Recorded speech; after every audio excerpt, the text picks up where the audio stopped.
গরুড় পুরাণ কি ও মৃত্যুর পর এটি কেন পাঠ করা হয় তার বিবরণ আজ আমরা আপনাদের সামনে দিচ্ছি। গরুড় পুরাণ কি? একদা গরুড় বিষ্ণুর কাছ থেকে প্রাণীর মৃত্যু ও সদ্গতি সম্পর্কে নিগূঢ় ও রহস্যময় প্রশ্ন জিজ্ঞাসা করেন।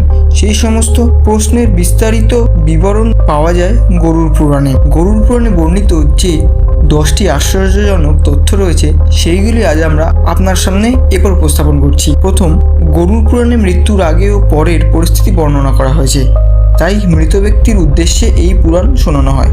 দ্বিতীয়, 13 দিন পর্যন্ত মৃত ব্যক্তি পরিজনদের মাঝখানে থাকে। এ সময় গরুড় পুরাণ পাঠ করলে স্বর্গ, নরক, গতি, সদ্গতি, অধোগতি, দুর্গতি ইত্যাদি গতি সম্পর্কে জানা যায়।